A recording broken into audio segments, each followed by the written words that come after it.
ler primeiro livro dos Reis, capítulo 5. Primeiro livro dos Reis, capítulo 5. Abra sua Bíblia.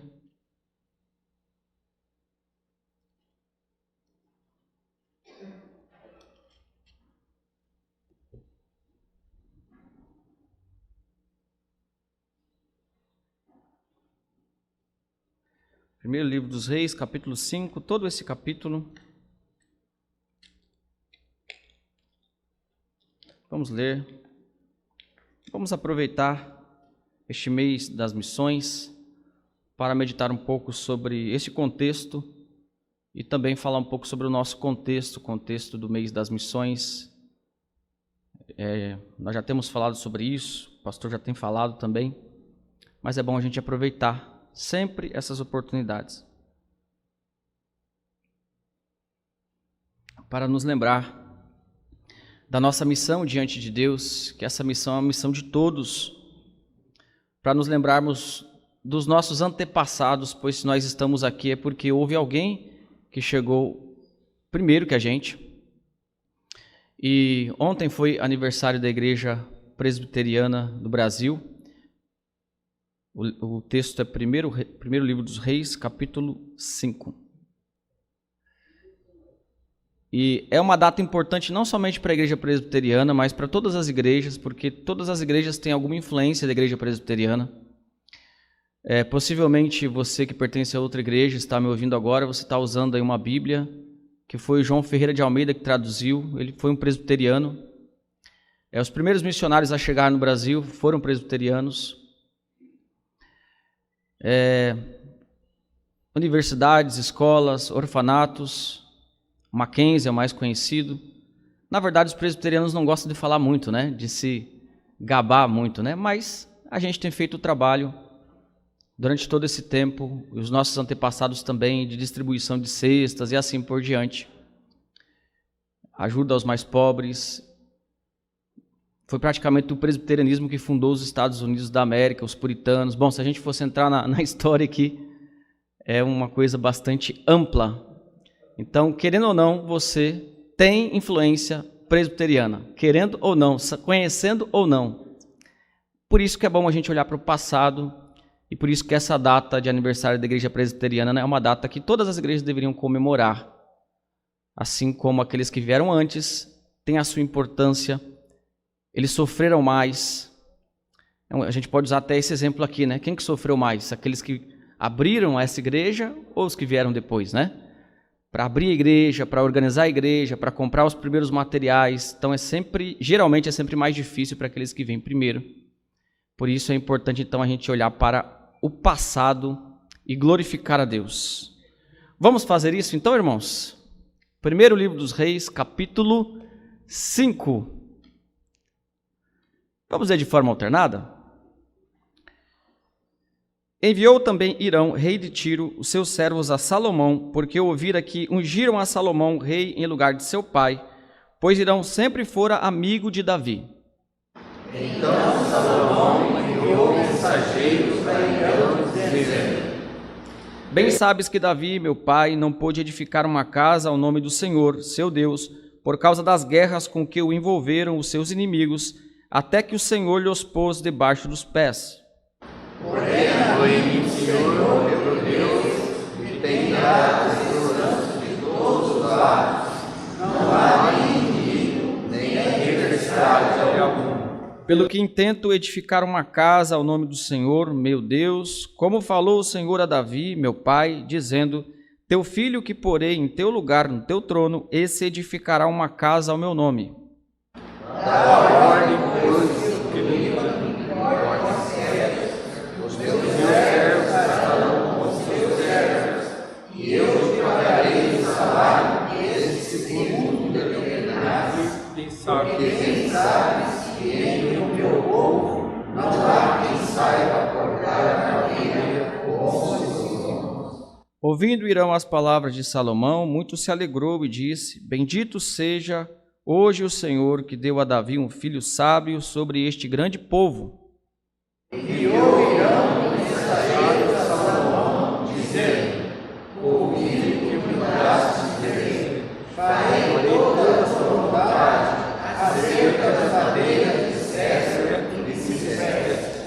meus servos as levarão desde o Líbano até o mar, e eu as farei conduzir em jangadas pelo mar até o lugar que me designares, e ali as desamarrarei, e tu as receberás, tu também farás a minha vontade, dando provisões à minha casa. Assim deu Irão a Salomão madeira de cedro e madeira de cedro, segundo ele queria. Salomão deu a Irão 20.000 coros de trigo para sustento da sua casa e 20 coros de azeite batido, e o fazia de ano em ano. Deu o Senhor sabedoria a Salomão, como lhe havia prometido, havia paz entre Irão e Salomão, e fizeram irmãos entre si aliança. Formou o rei Salomão uma leva de trabalhadores dentre todo o Israel, e se compunha de 30.000 homens. E os enviaram ao Líbano alternadamente 10.000 por mês. Um mês estava no Líbano e 2 meses cada um em sua casa. E a reunião dirigia a leva. Tinha também Salomão 70.000 que levavam as cargas e 80.000 que talhavam pedra nas montanhas. Fora os chefes oficiais de Salomão, em número de 3.300, que dirigiam a obra e davam ordens ao povo e a executava. Mandou o rei que trouxessem pedras grandes e pedras preciosas e pedras lavradas para fundarem a casa. Lavraram as fortificações de Salomão e os edificou todos os dias, e preparavam nele a madeira e as pedras para se edificar a casa. Amém. Aqueles que são mais velhos aqui, se lembram o que aconteceu na sua vida quando você tinha 26 anos? Onde você estava quando você tinha 26 anos?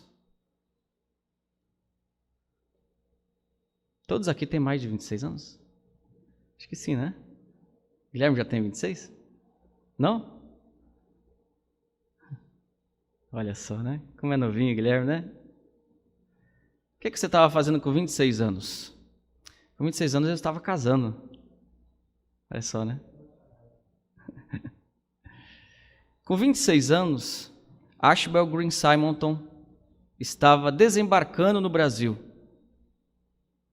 No dia 12 de agosto de 1859, enviado pela Presbiteriana dos Estados Unidos, Igreja Presbiteriana Americana, ele estava desembarcando no Brasil, e por isso nós comemoramos o mês das missões presbiterianas e também o aniversário da Igreja Presbiteriana no Brasil.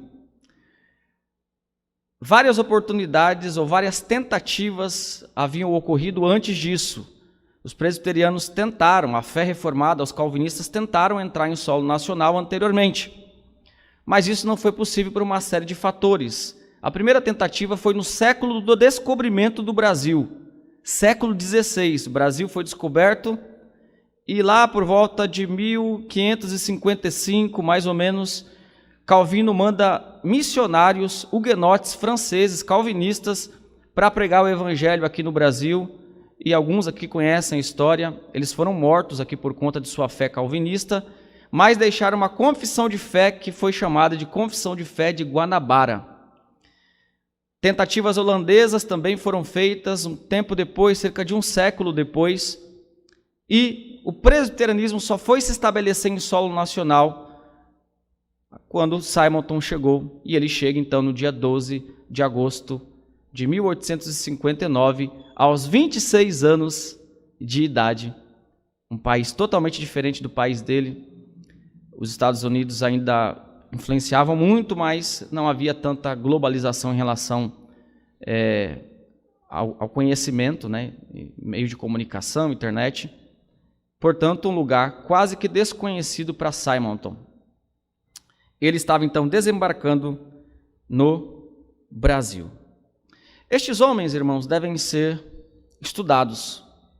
Claro, a gente deve levar em consideração que estes homens, eles eram homens pecadores, sujeitos a todo tipo de pecado, assim como eu e você, não tem nada de diferente.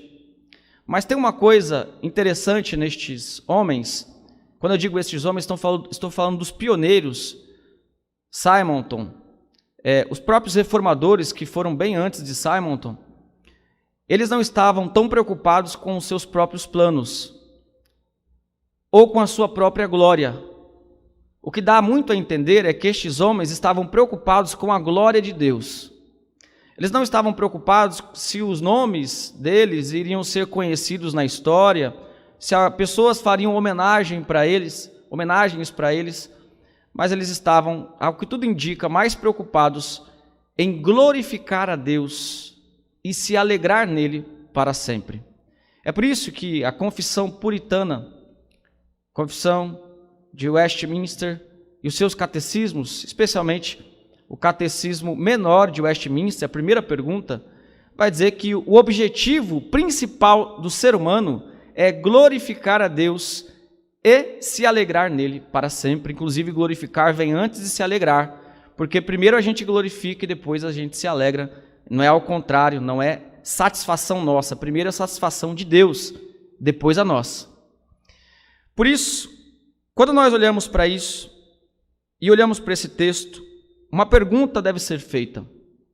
Que tipo de projetos a gente está intentando no nosso coração? Eu sei que cada um de nós aqui tem um objetivo e tem um projeto na vida. Você tem um sonho, um projeto de comprar, de vender, de viajar. Mas a questão é, será que os nossos projetos, os nossos planos, os nossos sonhos glorificam a Deus? Será que, em primeiro lugar, nós temos pensado em relação aos nossos projetos, esse projeto que eu estou pensando em realizar, ele vai glorificar a Deus? Deus vai ser glorificado com este meu sonho? Deus vai ser glorificado com este meu projeto, com este meu plano? A maioria das pessoas não pensa nisso, especialmente nos dias que nós vivemos, da teologia da prosperidade, dos pregadores coachings que mais pregam mensagens de autoajuda e dando a entender muitas vezes que Deus está pronto a realizar qualquer sonho que a pessoa tenha. Não. Deus, mais do que qualquer outra pessoa neste mundo, está preocupado com a sua própria glória. E Ele quer também que a gente se preocupe, em primeiro lugar, com a sua própria glória. Esse texto vai nos mostrar isso. Esse texto vai nos mostrar alguém que intentou projetar algo em seu coração e o fez para a glória de Deus, para a exaltação do nome de Deus. Antes, a gente precisa entender algumas questões contextuais rapidamente. O livro dos Reis é um livro só, na Bíblia hebraica. Na nossa Bíblia ele aparece como 2 livros, mas originalmente ele é só um livro, portanto tem só um autor que nós não sabemos quem foi, existem vários nomes da época. O tema principal deste livro é mostrar a infidelidade do povo em relação à aliança que Deus fez com aquele povo. Tanto Israel unificado, quanto Israel dividido, Reino do Sul e Reino do Norte. Todos eles foram desobedientes. O Reino do Sul foi um pouco mais obediente, ou um pouco menos desobediente. O Reino do Norte foi mais desobediente, mas todos eles quebraram a aliança.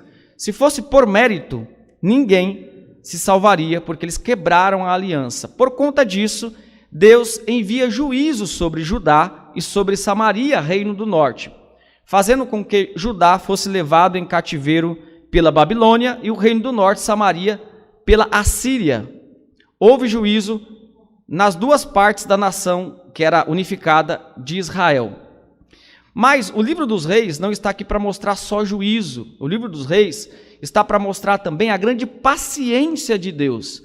Deus é um ser tremendamente paciente.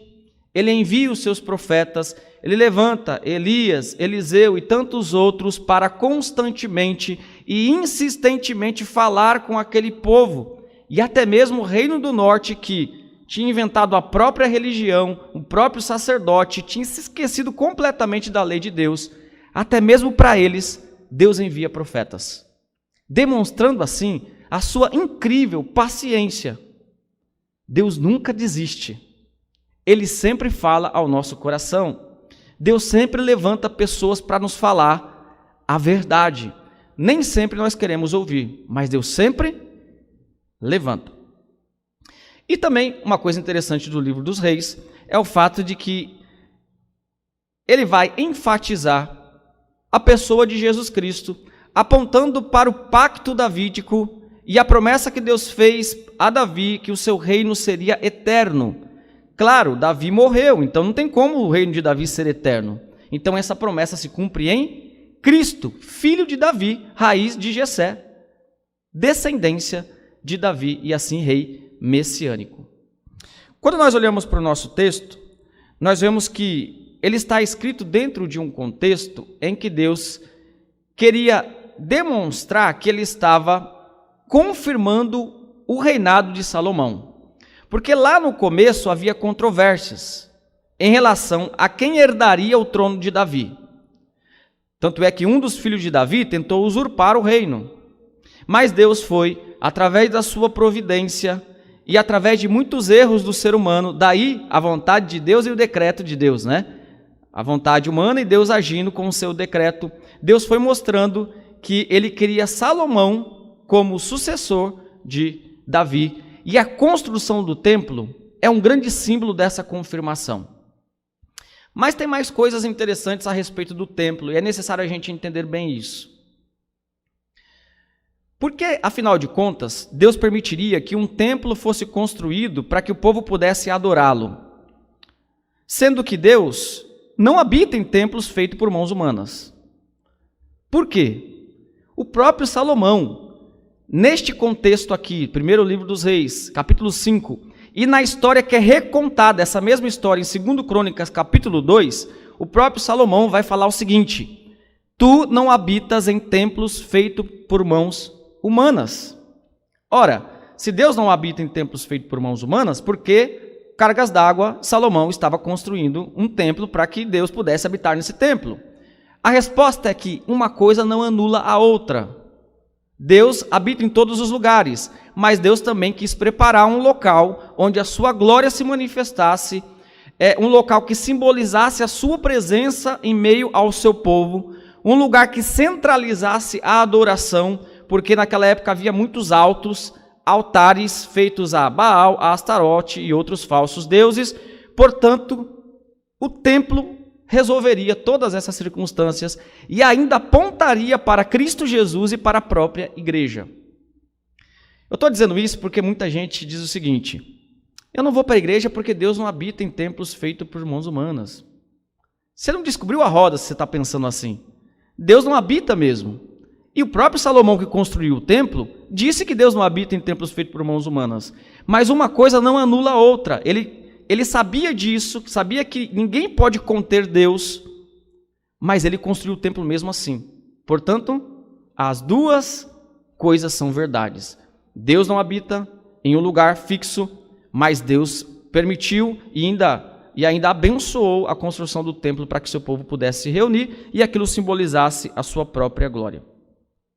No texto, então, nós vamos ver Salomão trabalhando nesse projeto. E o que nós vamos ver aqui, irmãos, é que Deus confirma este projeto do templo, que foi feito para a glória dele, dando meios para que esse projeto fosse concluído. Esse é o nosso tema. Deus, Ele honra, Ele nos ajuda quando nós temos projetos e planos que visam glorificar o nome dEle. Quando nós temos planos, projetos e sonhos que visam glorificar o nome de Deus, o próprio Deus nos dá os meios para que a gente execute esses projetos. Isso que nós vemos nesse texto. A primeira coisa que nós vemos, então, é que Deus dá oportunidade para Salomão. Oportunidade para a construção do templo, e oportunidade essa que Davi não teve em seus dias. Por que Davi não construiu o templo, sendo que essa ideia da construção do templo se originou lá, do ponto de vista humano, no coração de Davi?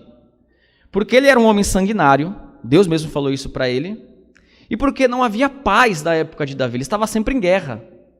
Não havia condições de ele parar para poder fazer esse projeto da construção do templo e do complexo do templo, que incluía ali a própria casa do rei.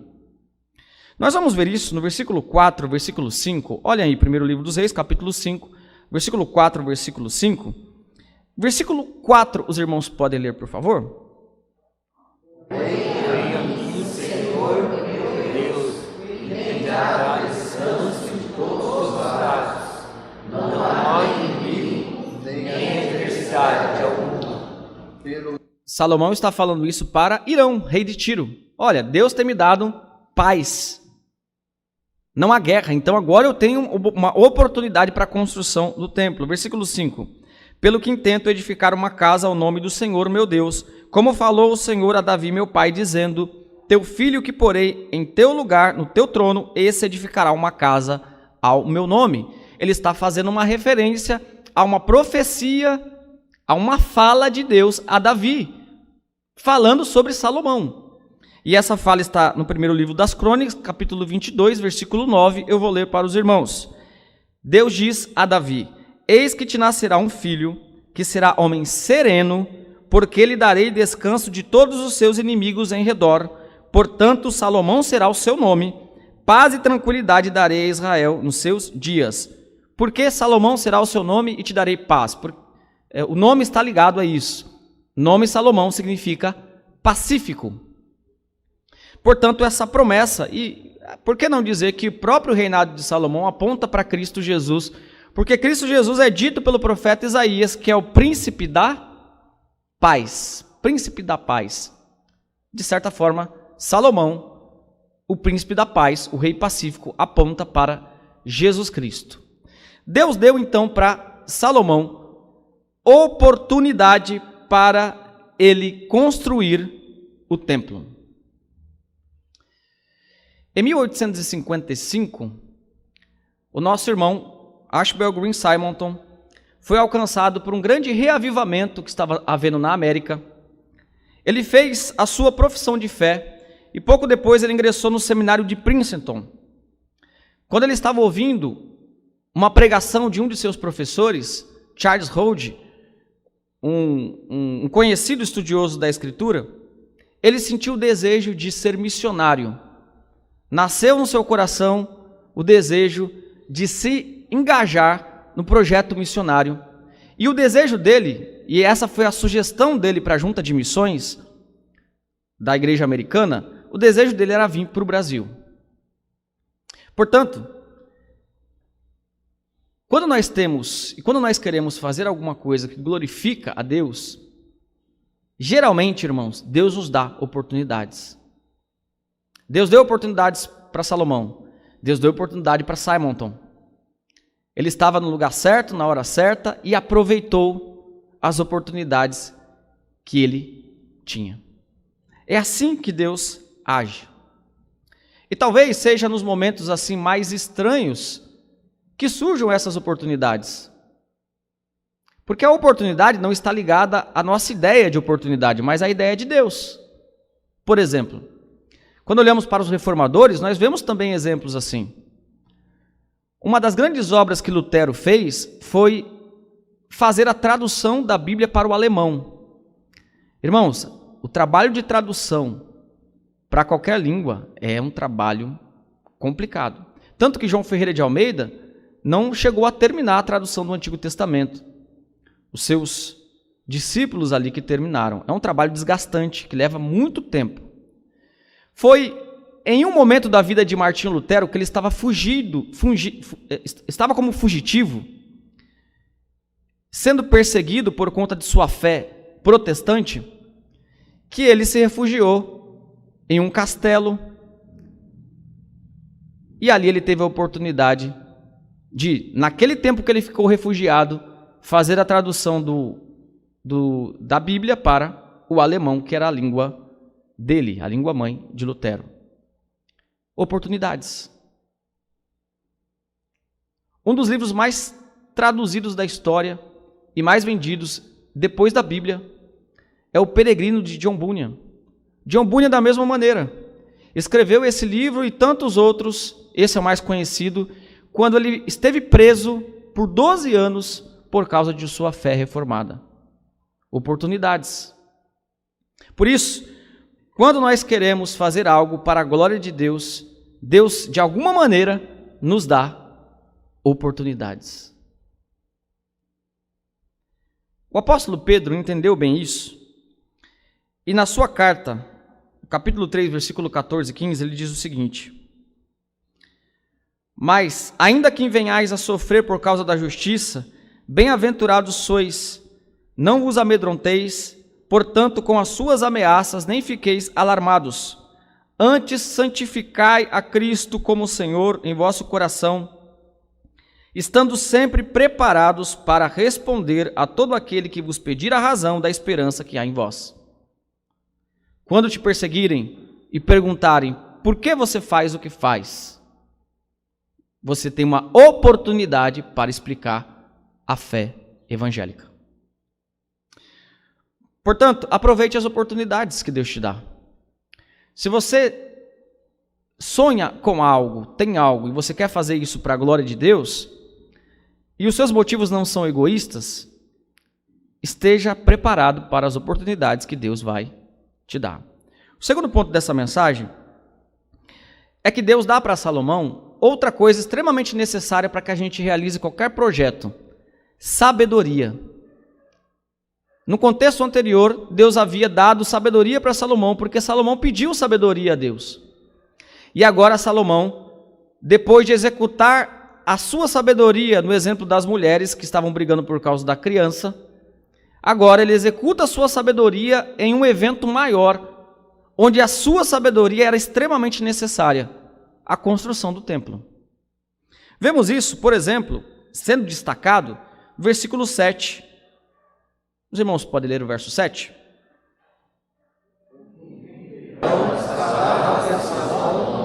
Muito se alegrou e disse: bendito seja hoje o Senhor, que deu a Davi um filho sábio sobre esse grande povo.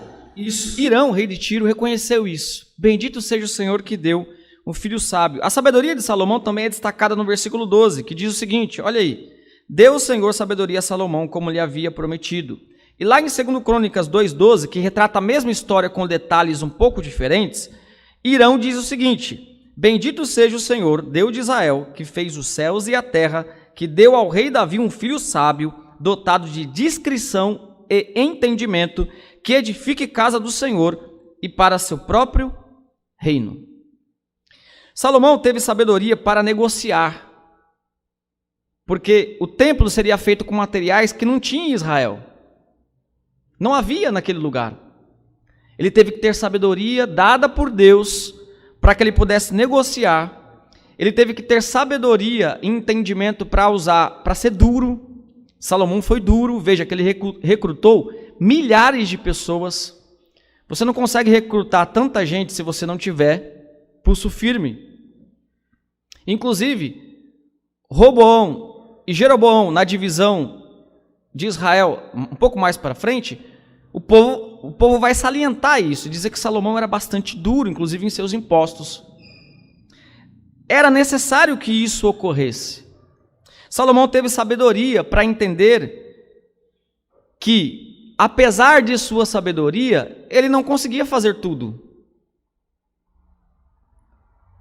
E é muito ruim, irmãos, quando a gente não entende que a gente não consegue fazer tudo. Que cada um, Deus deu para cada um ministério, algo importante. E o que a gente tem que fazer então? Usar o ministério de cada um para que a gente consiga os objetivos. Salomão entendeu isso, ele era sábio. E ele dizia: eu não sei lavrar pedras, eu não sei trabalhar com madeira, mas eu sei quem sabe. E ele vai fazer isso. Aqui em Israel não tem condições da gente conseguir esse material, mas em outra nação, em Tiro, tem condições. Por isso, irmãos, quando nós olhamos para a história de nosso irmão Simonton, nós vemos a mesma disposição. Que disposição? De entender que as condições, a sabedoria, o entendimento, tudo vem de Deus. Nós não temos por nós mesmos. Em determinado momento, em 1855, no Diário de Simonton, publicado pela editora presbiteriana, Simonton diz o seguinte, antes dele ir para o seminário, antes dele vir para o Brasil, ele diz o seguinte: uma coisa, porém, posso fazer e tento fazer diariamente. No meio de todas as dúvidas e perplexidades, eu tenho que afastar o olhar de mim mesmo e voltá-lo para as promessas de Deus e a oferta do Evangelho, e pedir em oração o prometido Espírito Santo para guiar-me a toda a verdade. Em meio às suas dúvidas, em meio à complexidade de seu coração, Simonton ora a Deus e pede de Deus a sabedoria. Isso não implica que sabedoria é algo de gabinete, é inteligência somente. A sabedoria, ela é inteligência aplicada na prática. Salomão teve que arregaçar as suas mangas e aplicar. Isso aconteceu com Simonton também. Ele tinha sim um chamado e uma capacidade, mas foi muito duro para ele vir ao Brasil, inclusive para aprender a língua portuguesa. Porque, como os irmãos devem saber, a língua portuguesa nem a gente sabe falar direito, né? A norma culta é difícil. Simonton, em certos momentos, ele ficou frustrado, porque ele precisava aprender a língua portuguesa para poder pregar o Evangelho. Deus deu condições para ele, mas ele teve que se esforçar. A prova disso é que 18 de novembro de 1859, em seu diário, Simonton diz o seguinte: o que mais me interessa agora é aprender a língua portuguesa. Começo a me reprovar por perder tanto tempo, pois este é o meu primeiro dever. Enquanto não completar, não tenho condições de ser útil aqui.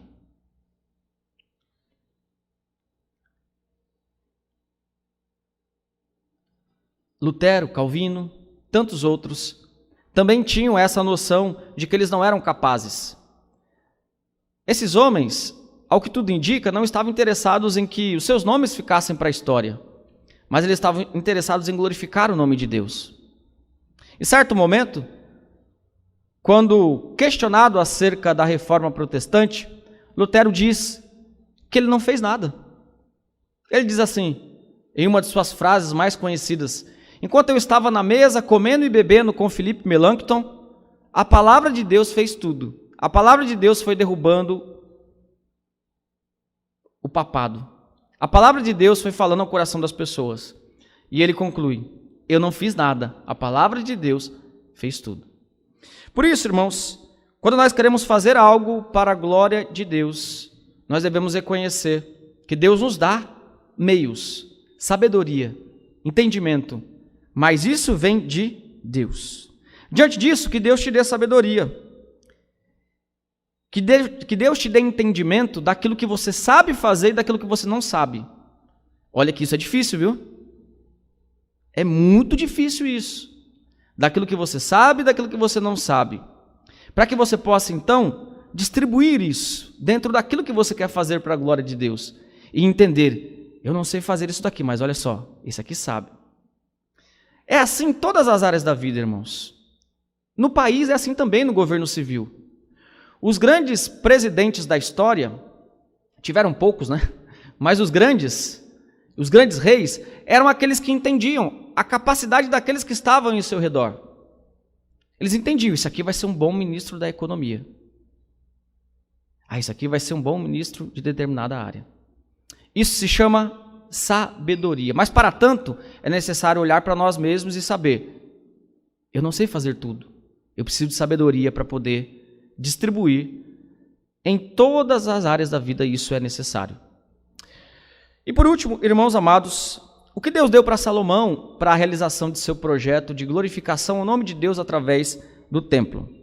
Deus deu para ele condições materiais que ele não tinha. Materiais humanos e materiais físicos mesmo, produtos que não tinha em Israel. Em Israel não havia pedras específicas que seriam utilizadas no templo. Em Israel não havia a madeira específica que seria utilizada no templo. E também não havia mão de obra especializada para trabalhar com essa madeira e com essa pedra. Mas Deus concede isso a Salomão. Nós vemos, por exemplo, no versículo 18. Os irmãos podem ler?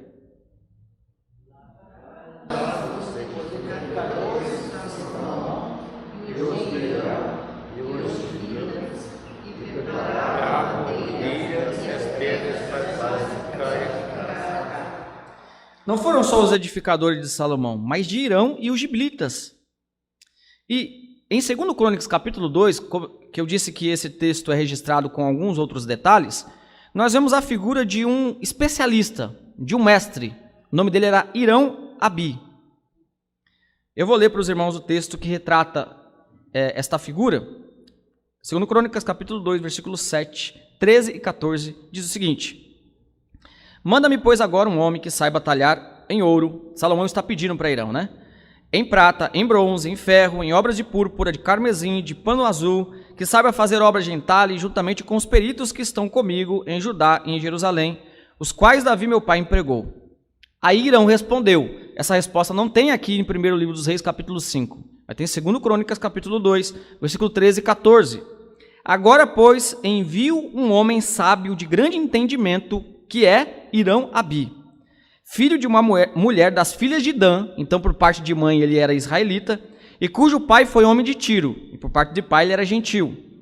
Ele sabe lavrar em ouro, em prata, em bronze, em ferro, em pedras em madeira, em obras de púrpura, de pano azul e de linho fino, em obras de carmesim, e é hábil para toda obra de entalhe e para elaborar qualquer plano que se lhe proponha, juntamente com os teus peritos e os peritos de Davi, meu senhor, teu pai.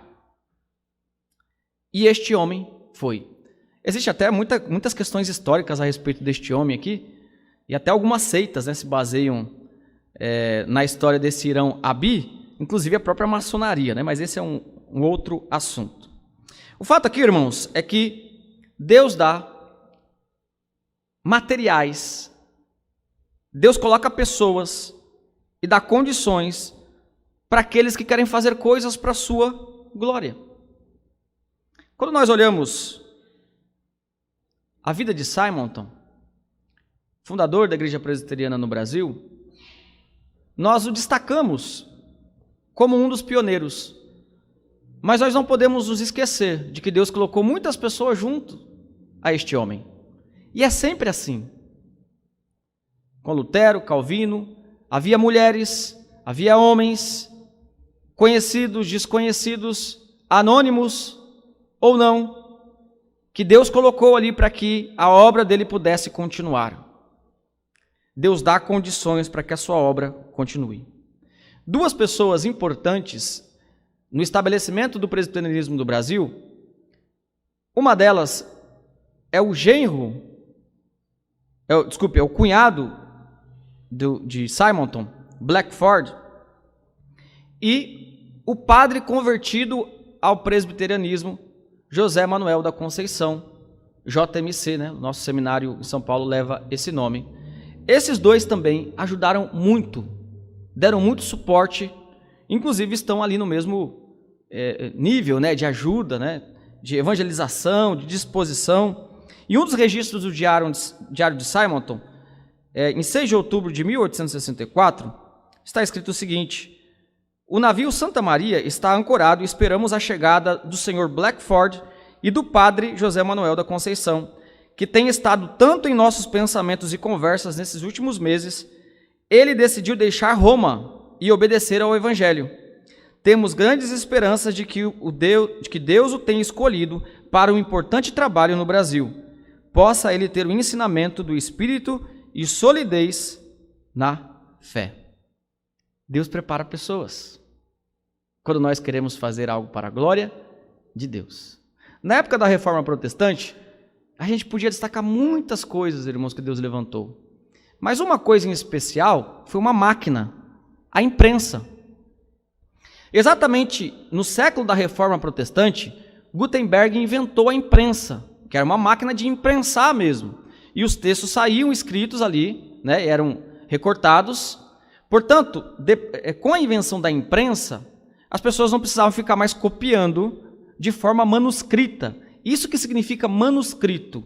Manuscrito escrito com a mão, né? Então, até o século XVI, todos os textos eram manuscritos.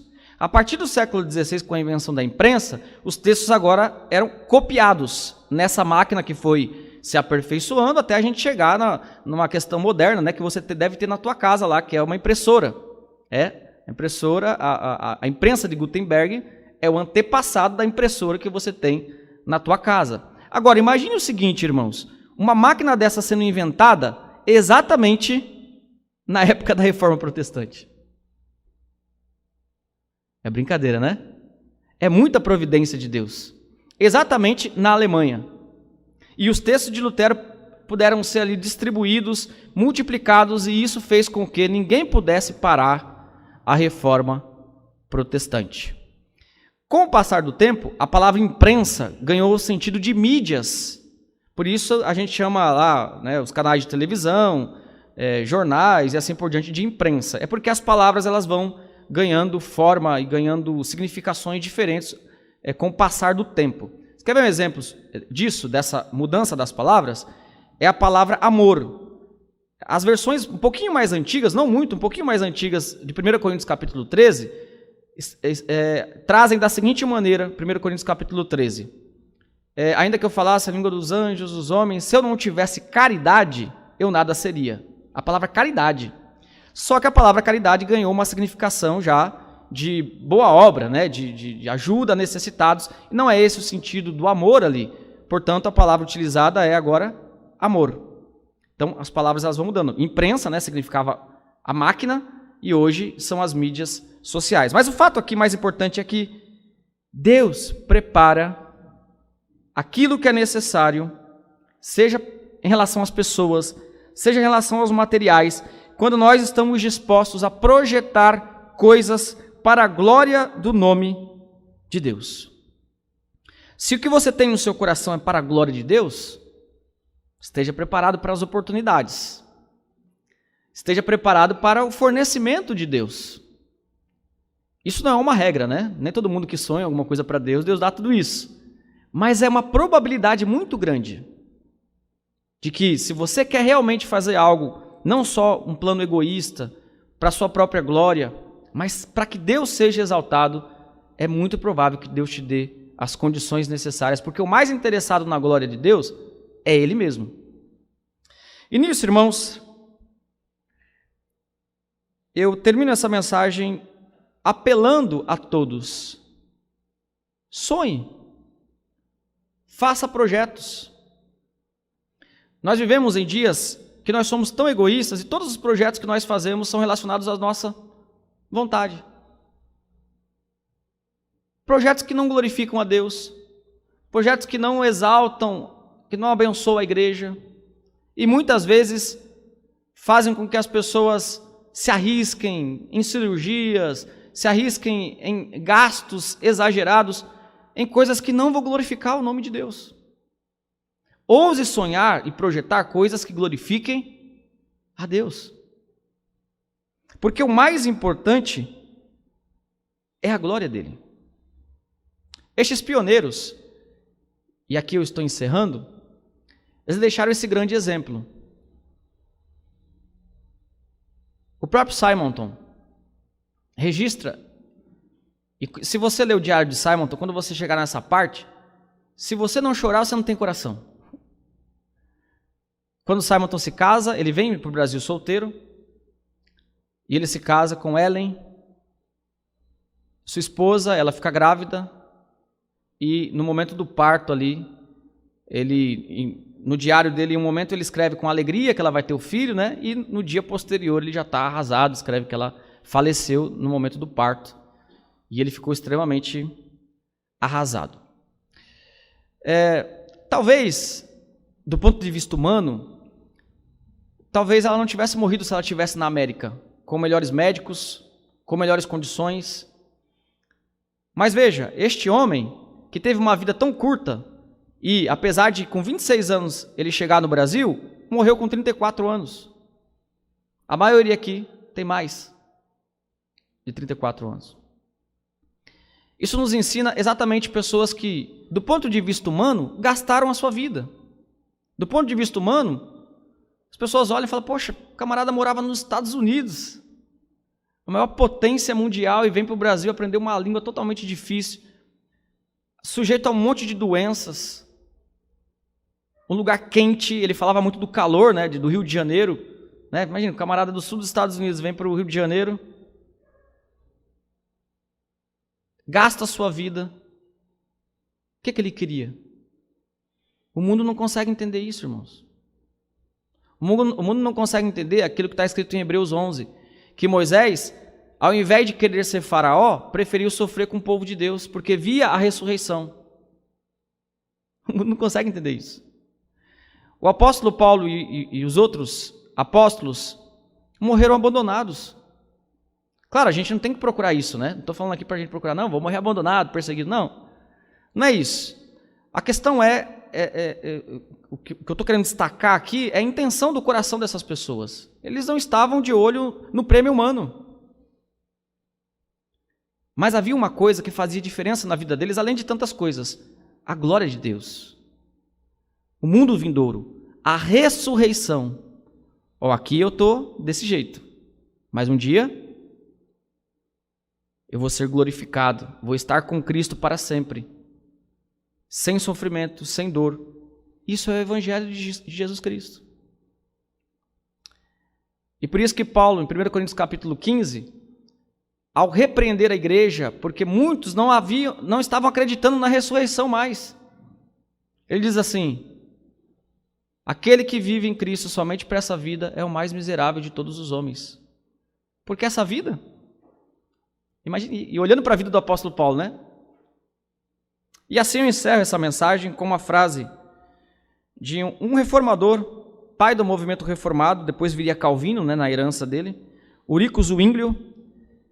E ele diz o seguinte: faça algo corajoso para Deus. Simples, né, a frase dele. Faça algo corajoso para Deus. Ele disse isso e ele fez. Ele morreu, inclusive, por causa da fé que ele professava. Amém, irmãos? Vamos continuar a levar a bandeira do Evangelho. Vamos continuar a exaltar o nome de nosso Deus.